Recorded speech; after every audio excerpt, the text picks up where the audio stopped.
Oke, selamat pagi Bapak Daniel dan juga teman-teman sekalian yang mungkin akan menonton presentasi kami. Kami, dari mata kuliah pemasaran digital dan mendapatkan, topik kultur atau budaya. Kami dari kelompok 4, yaitu saya Damar Alexandra, ada Salman, juga ada Tanius. Kita ini memilih, batik terusmi.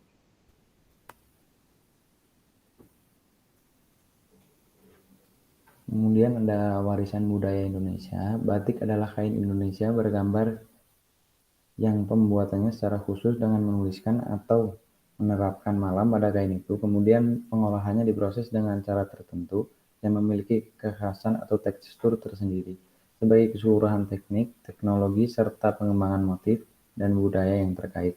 Oleh UNESCO telah ditetapkan sebagai warisan kemanusiaan untuk budaya lisan dan no-bendawi, Masterpiece of the Oral and Intangible Heritage of Humanity sejak 2 Oktober 2009. Kemudian budaya batik, kerajinan yang memiliki nilai seni tinggi dan telah menjadi bagian dari budaya Indonesia, khususnya di Jawa. Sejak lama, perempuan-perempuan Jawa pada masa lampau menjadikan keterampilan mereka dalam membatik sebagai mata pencaharian, sehingga pada masa lalu pekerjaan membatik adalah pekerjaan yang eksklusif perempuan sampai ditemukannya batik cap, yang memungkinkan masuknya laki-laki ke dalam bidang ini. Tradisi membatik pada mulanya merupakan tradisi yang turun-temurun, sehingga kadangkala suatu motif dapat dikenali berasal dari batik keluarga tertentu. Next.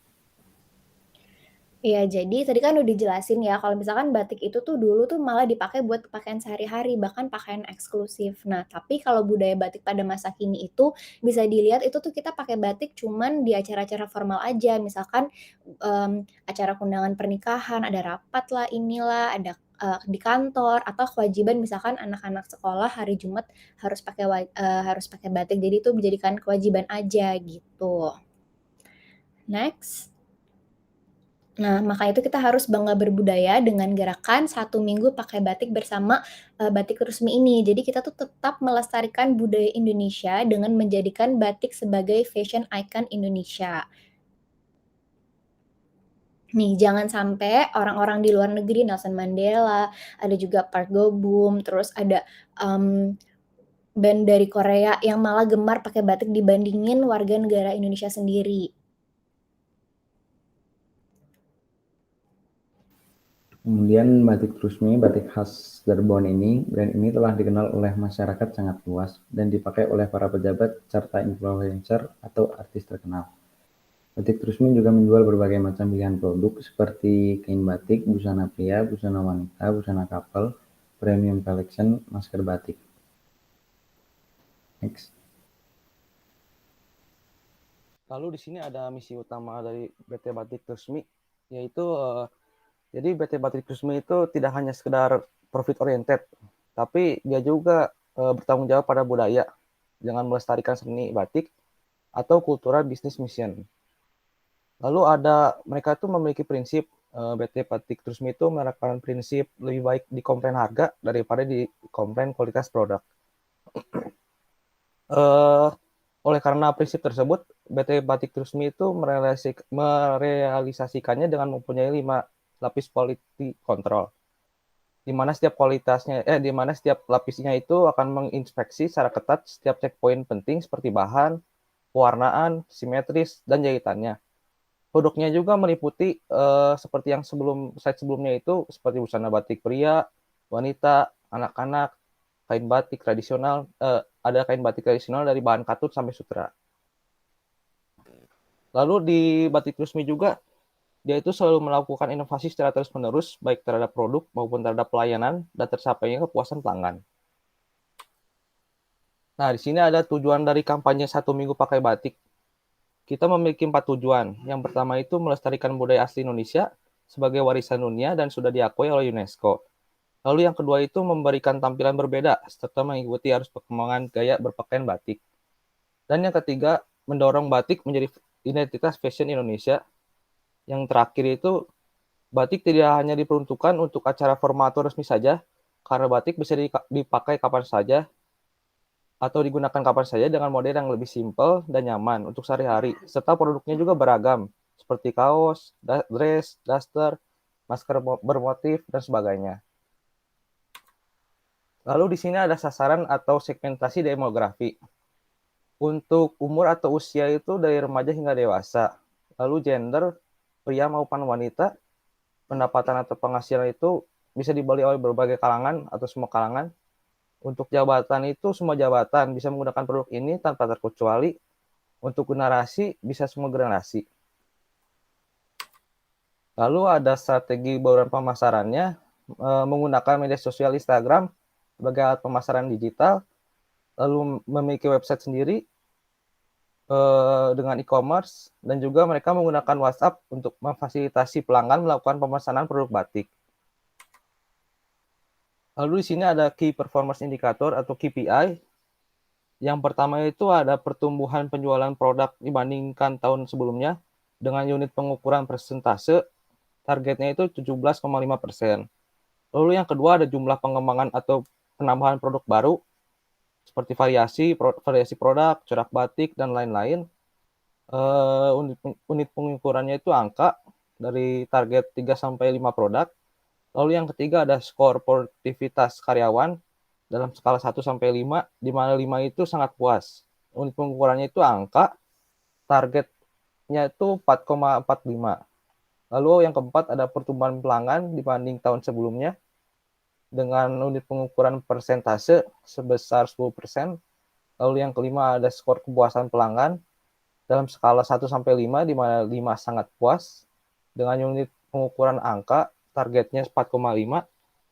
Lalu yang keenam, ketertarikan terhadap konten yang disajikan dalam skala 1-5, di mana 5 sangat puas dengan unit pengukuran angka, targetnya itu 4,25. Lalu yang ketujuh ada komentar, share atau bagikan, dan hashtag atau tanda tagar dengan unit pengukuran angka dengan target ilustrasi 4,25. Dengan target ilustrasi 100, maaf. Lalu yang kedelapan ada mention atau menyebutkan akun dan tag atau menandai akun dengan angka 5.000. Lalu yang kesembilan ada penambahan pengikut di platform media sosial dengan unit pengukuran angka dengan target 5.000. Lalu yang kesembilan penambahan pengikut di platform media sosial dengan unit pengukuran angka lebih dari 5.000. Lalu yang ke-10 jumlah like setiap postingan di media sosial dengan unit pengukuran angka dan target lebih dari 1.000. Dan yang terakhir ada rata-rata pendapatan per tahun dengan persentase rupiah kurang lebih 1 miliar. Oke, lanjut kita akan membahas tentang konten kalender selama 1 bulan, yaitu bulan Januari tahun 2022. Nah, jadi untuk agenda-agenda pentingnya itu ada webinar, ada live Instagram, ada kampanye 1 minggu pakai batik, dan juga tiap minggu kita akan ada quiz dan giveaway. Jadi bisa dilihat ya, jadi dari hari Sabtu itu untuk awal tahun 2022 kita akan kasih diskon sebesar 22%. Nah, lalu untuk konten di hari Minggu itu bisa dilihat kita itu kontennya yang lebih santai aja, jadi fakta menarik atau fakta unik tentang batik itu sendiri. Nah, lalu untuk tanggal 3 dan 4 kita ada post feeds dari Nadine Chandrawinata. Kenapa kita pilih Nadine Chandrawinata itu? Karena dia salah satu putri Indonesia pada tahun 2005 dan ini tuh sangat cocok banget buat kebutuhan kita karena Nadine ini suka banget pakai batik, seni Indonesia juga dia suka banget. Nah, lalu untuk tanggal 5, 6, 7 kita ada giveaway dan juga setiap hari Jumat kita ada pengumuman untuk pemenang giveaway kita untuk 3 orang pemenang. Nah, jadi kita ini setiap minggu, setiap harinya itu pasti kita akan menghidupi dengan followers kita. Jadi misalkan kita tanya jawab, kuis, ada giveaway. Jadi ini akan menghidupi Instagram kita gitu. Lalu untuk influencer selanjutnya untuk tanggal 8 itu ada Arawinda. Jadi Arawinda ini salah satu influencer yang middle dari TikTokers. Dia juga senang banget dengan seni Indonesia. Dia suka banget pakai sarung batik. Jadi cocok banget untuk kebutuhan kita. Lalu di tanggal 10 kita ada webinar. Webinarnya ini bersama Ibu Yanti Erlangga selaku Ketua Umum Yayasan Batik Indonesia. Tanggal 10 September jam 2 siang lewat Zoom. Jadi Zoom-nya itu udah gratis, udah ada link-nya, udah ada password-nya dan ada ID-nya juga, tinggal masuk aja ke Zoom-nya itu. Nah, lalu terakhir itu ada, post dari Chelsea Islan, itu juga salah satu artis yang bangga banget sama Indonesia, jadi cocok banget juga untuk kebutuhan kita. Jadi, dari influencer tersebut itu dia juga udah 1 minggu pakai batik ini. Nah, kita juga ada promo buy one get one. Nah, setelah itu kita ada live Instagram nih tanggal 15 bersama owner dari, Batik Turisme itu sendiri ya. Nah, itu kita juga, meminta untuk, mem-bridging tentang 1 minggu pakai batik ini gitu. Jadi dari tanggal 17 kita serentak 17 sampai tanggal 23 kita, pakai batik.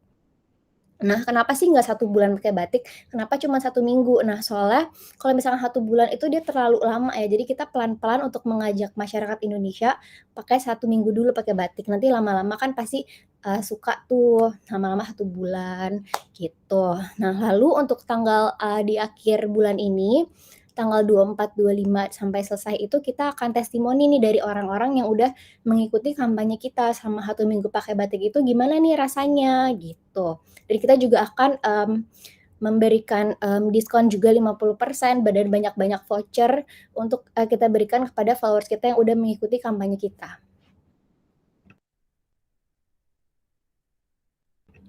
Nah, ini salah satu contoh preview-previewnya yang akan kita unggah di feeds Instagram kita. Itu ada contoh yang, voucher, terus ada yang, kuis. Jadi setiap Kamis itu kita ada kumis, yaitu kuis di hari Kamis, terus kita juga ada fakta menarik di hari Minggu.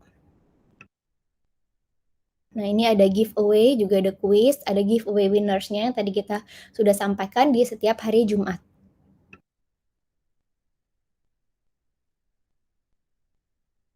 Nah, ini contoh yang tadi 1 minggu pakai batiknya ini, terus tadi ini yang, ajakan live Instagram-nya bersama Ibu Sally sebagai selaku owner Batik Trusmi dan juga ini, day one misalkan, testimoni dari, mmm, kampanye tadi. Kemudian untuk anggaran kampanyenya kita ada diskon awal tahun sebesar 10 juta, voucher khusus kuis Kamis itu sebesar 15 juta, total promosi sebesar 70 juta, kuis giveaway, acara webinar dan IG live sebesar 35 juta, influencer 30 juta, biaya lain-lain 40 juta. Total anggaran sebesar 200 juta. Next. Kemudian untuk statistiknya dari awal bulan Januari tanggal 1 hingga tanggal 31 Januari, konten tersebut meningkat dari minggu pertama hingga minggu kedua, ketiga, dan keempat dari konten sales-nya sampai campaign-nya. Next. Oke, sekian terima kasih dari kelompok kami.